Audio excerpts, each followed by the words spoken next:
Baik, bismillahirrahmanirrahim.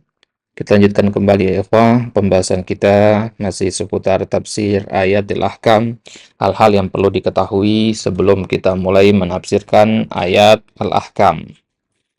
Baik, ini adalah pelajaran yang ketujuh dari 15 pelajaran di dalam muqarrar tafsir ayatil ahkam. Apa yang kita bahas di pelajaran yang ketujuh ini? Insyaallah ta'ala kita akan sama-sama membaca permasalahan tentang al-masailul mushtarakah baina ulumil Qur'an wa usulil fiqh. Permasalahan-permasalahan yang dikaji di dalam ilmu ulumil Qur'an dan dalam ilmu usul fiqh. Jadi ada dua ilmu yang akan kita komparasikan di sini, ulumul Qur'an dan ilmu usulul fiqh. Ulumul Quran itu mencakup ya, asbabun nuzul, an-nasikh wal mansukh, ya, uddil ayah, ya, al-munasabat, ilmu qiraat, ilmu tajwid, ilmu tafsir. Itu semua adalah ulumul Quran. Ulumul Quran itu ya, sebagaimana pernah kita bahas di mata kuliah ulumul Quran adalah ilmu-ilmu yang berkhidmat kepada Al-Quran.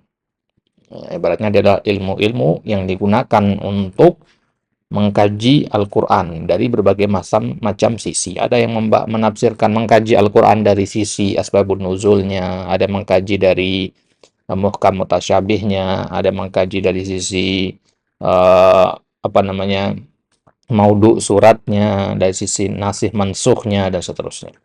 Nah, itu ulumul Quran. Adapun ilmu usul fikih masyhur ya, apa itu ilmu usul fikih?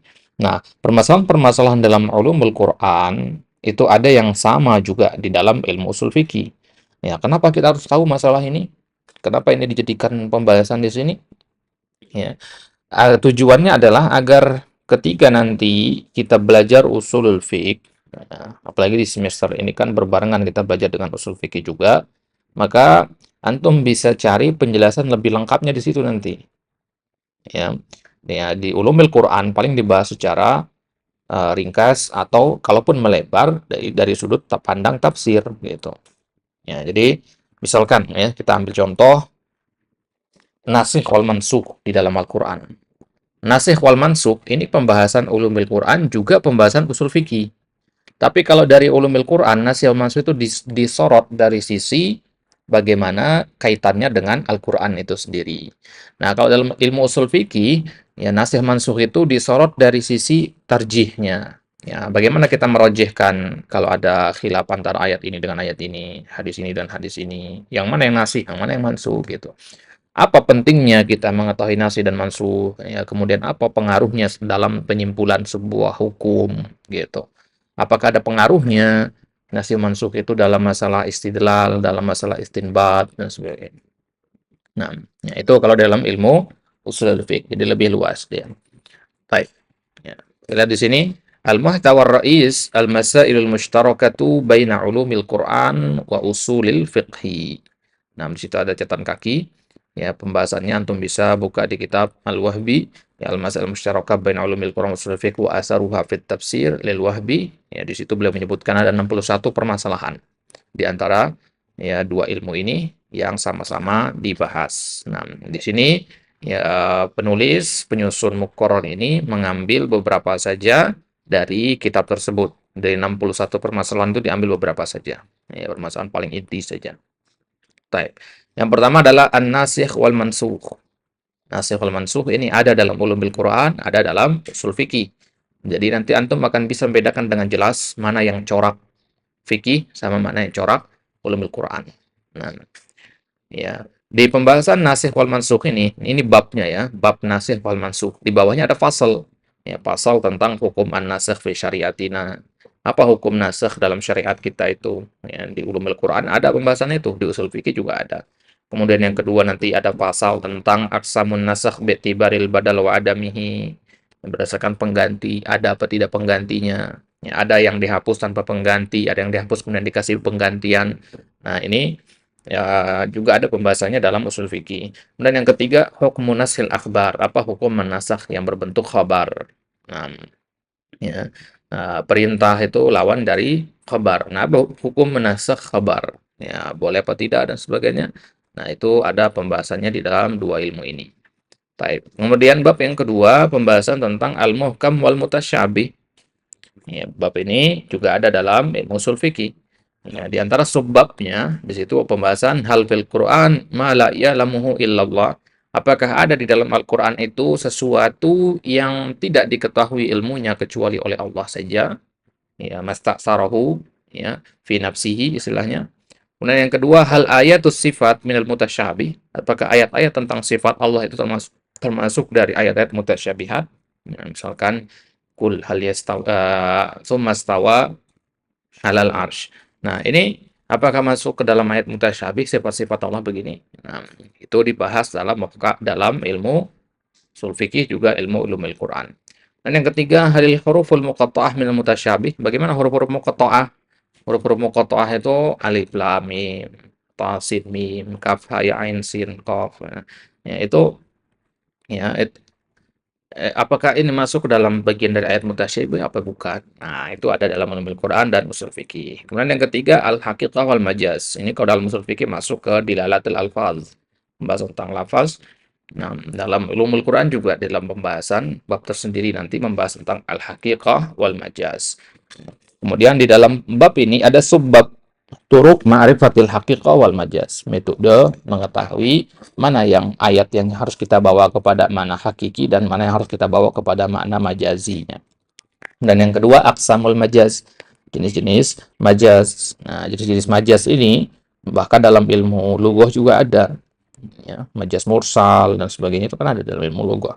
Nah, tapi di sini kita kaji dari konteks ayat. Nah, prakteknya ke ayat, bukan ke kalamul Arab gitu. Kalau balaghah itu kalamul Arab. Nah, kemudian yang keempat, fi dzahir wal muawwal. Ya, ini juga masih dalam dilalatul alfaz.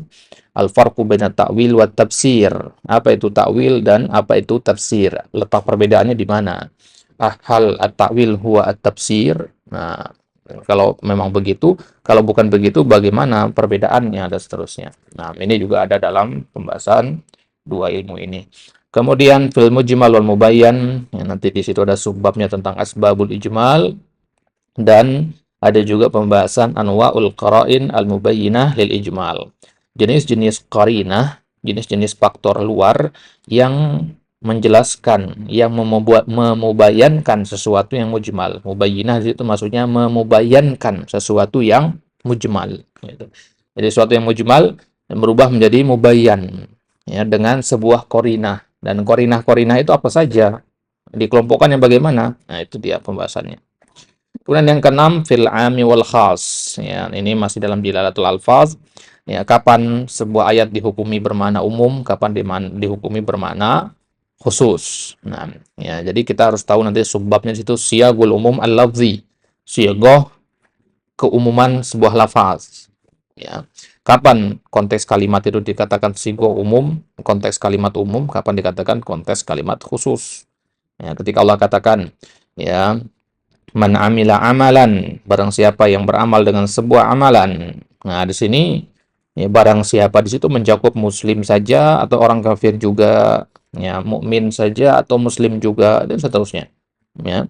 Nah, ini namanya siyagul umum. Ya, pentingnya pembahasan tentang al-am wal khas itu agar kita tahu siapa yang menjadi lawan bicara dalam sebuah ayat, siapa yang diperintah, siapa yang dilarang dalam ayat tersebut. Objeknya siapa? Yang kedua, subbab yang kedua adalah anwa'ul mukhassisat. Sebuah ayat yang sifatnya am itu bisa berubah menjadi khas ya dengan hal-hal yang namanya mukhassis. Ada namanya mukhassis lafzi, mukhassis maknawi dan sebagainya. Nah, ya, nah, maka apa saja mukhassis itu ya anwa'nya, jenis-jenisnya dibahas di situ. Kemudian yang ketujuh, al-mutlaq wal muqayyad. Ya, kapan ayat yang bermakna mutlak itu dibawa kepada makna muqayyad dan sebagainya. Kemudian fil mantuq wal mafhum. Ya, pembahasan mantuq wal mafhum ini juga pembagian dari ayat pembahasan tentang dilalatil alfaz. Ya, nanti dibagi al-mantuq berdasarkan kewadihannya, berdasarkan kejelasannya. Kemudian aqsamul mafhum, kemudian hujjiyatu mafhumil mukhalafah. Ya, bagaimana tingkat kredibilitas mafhum mukhalafah itu, apakah boleh dijadikan sebagai dalil? Ya, ketika Allah mengatakan jangan mendekati perbuatan zina, mafhum mukhalafahnya berarti adalah ya kita harus menikah. Nah, apakah ya kalimat kita harus menikah ini bisa dijadikan hujah gitu. Nah, ini namanya mafhum al-mukhalafah. Ada dalam usul fikih, ada juga dalam ulumul Quran. Baik. Kemudian itu tadi pembahasan yang ada dalam dua ilmu tadi, ulumul Quran dan usul fikih. Kemudian poin selanjutnya adalah al-khilaf bin hisari ayatil ahkam fi adadin muayyan. Kita katakan bahwasanya ayatul ahkam itu adalah ayat-ayat yang dia adalah ayat muhkam, lawan dari mutasyabih. Maknanya jelas, wadih. Nah, dan dia berbicara seputar fikih, fikih muamalah gitu ya. Kalau hadis ada namanya hadis ahkam. Hadis Nabi kan ada tentang akidah, ada tentang tazkiyatun nafs, macam ya, ada juga hadis tentang tafsir. Tapi kalau kita katakan hadis ahkam, itu maka hadis tentang tata cara wudhu, tata cara sholat, bagaimana membayar zakat, tayamum, berjihad, dan sebagainya. Nah, kalau kitab-kitab hadis ahkam itu bisa Anda melihat semisal kitab Umdatul Ahkam. Nah, itu kan isinya tentang kitab Thaharah dan dalilnya dari hadis semua. Nah, nah kalau ayatul ahkam berarti ayat-ayat Al-Qur'an yang membahas hanya tentang hukum-hukum fikih saja. Ayat tentang haid, ayat tentang muamalah, ayat tentang jual beli, ayat tentang bagaimana mempergauli istri dengan baik, ayat tentang ya bagaimana membagi harta warisan. Nah, ini ayat ahkam. Nah, sekarang kalau kita mencoba mengekstrak dari Al-Qur'an itu, kita ambil ayat-ayat ahkamnya saja, ada berapa total ayat ahkam di dalam Al-Qur'an itu? Nah, ada dua pendapat. Pendapat yang pertama bahwasanya ayat-ayat ahkam itu terbatas jumlahnya berdasarkan penelitian para ulama. Ya, terbatas menjadi adadin muayyan. Menjadi angka tertentu, jumlah tertentu. Wa ikhtalafa ashabu hadzal qaul ala iddati aqwal. Dan mereka berselisih pendapat, orang-orang yang berpendapat dengan pendapat yang pertama ini, ya mereka berselisih. Kalau memang ayatul ahkam itu jumlahnya terbatas dari angka sekian sampai angka sekian, nah sekarang berapa angka pastinya? Pendapat yang pertama mengatakan 150 ayat, yang kedua mengatakan 200 ayat, yang ketiga mengatakan 500 ayat. Nah, yang mengatakan 150 ayat itu dinukilkan oleh Imam As-Suyuti dalam kitabnya Al-Itqan fi Ulumil Quran. Kemudian yang mengatakan 200 ayat itu di dalam kitab Nailul Muram, ya, karangan Muhammad Siddiq Hasan Khan. Kemudian yang mengatakan 500 ayat itu disebutkan dalam kitab Al-Mustasfanya Imam Al-Ghazali dan kitab Rutun Nadirnya Ibnu Qudamah. Nah, berarti ini ada pembahasannya nanti dalam ushul fikih juga, gitu. Nah, tapi sebenarnya khilaf di sini la samarata lahu, ya, tidak ada pengaruhnya dalam pengembalian hukum. Kenapa? Karena yang mengatakan 500 itu secara umum, ya, diperluas, terperinci. Yang mengatakan 150 yaitu secara global. Maksudnya ya ada 3 ayat dengan tema yang sama dihitung satu gitu. Kelompok yang lain mengatakan 3 ayat dengan meskipun temanya sama ya dihitung 3 gitu. Jadi ya jumlahnya relatif lah begitu. Tapi itu pendapat yang pertama mengatakan terbatas jumlahnya pada angka-angka tertentu berdasarkan istiqra dan tatabu. Istiqra artinya berdasarkan penelitian terhadap ayat-ayat Al-Quran dari awal sampai akhir. Kemudian pendapat yang kedua, lawan dari pendapat yang pertama, dan ini adalah pendapat yang sahih menurut penyusun di sini, annaha ghairu munhasiratin bi'adadin muayyan. Ya, tidak terbatas pada jumlah tertentu. Ya, jadi ayat-ayat ahkam itu nggak dibatasin dengan angka-angka tertentu. Ya, pendapat ini disebutkan oleh Al-Imam Al-Qarrafi dalam syarah Tanqihul Fusul, juga Al-Bahrul Muhitnya Imam Az-Zarkashi, juga dalam Ijabatus Sa'il Imam As-San'ani dan Isyadul Fuhulnya Imam Asy-Syaukani. Waqad yustanbatu minal ayati fil qasas wa nahwiha ahkamun syar'iyyah. Kenapa? Karena meskipun ayatnya bukan ayat ahkam, bisa kadang kita ambil hukum dari situ. Misalkan ya kisahnya Nabi Yusuf, kisahnya Nabi Musa, itu bisa kita ambil hukum fikih juga di situ. Padahal temanya adalah qasas, ya kan? Tentang kisah. Ya, tapi yang kita ambil bisa mengambil hukum fikih di situ. Nah, ini menunjukkan bahwasanya ayat ahkam itu tidak terbatas pada jumlah tertentu karena bisa jadi ayatnya tentang tauhid tapi ada ahkam di situ. Ayatnya tentang tazkiyatun nafs ada ahkam di situ gitu. Nah, ya. Nah, sekarang untuk menentukan ada ahkam apa tidak dari sebuah ayat itu kan kembali kepada sudut pandang tafsir orang gitu kan.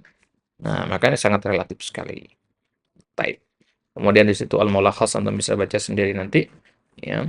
Ya, masuk kemudian ke tasjirnya di situ, ya, kharitahnya al-mawdu'at musyarakah baina ulumil Qur'an, an-nasakh, al-ihkam, al-tasyabuh, al-haqiqah wal majaz, al-umum wal khusus, al-itlaq wat takyid, al-mantuq wal mafhum. Ini ringkasan dari poin yang pertama ya. Adapun poin yang kedua enggak dibuat ringkasannya, ya. Oh, ada ya.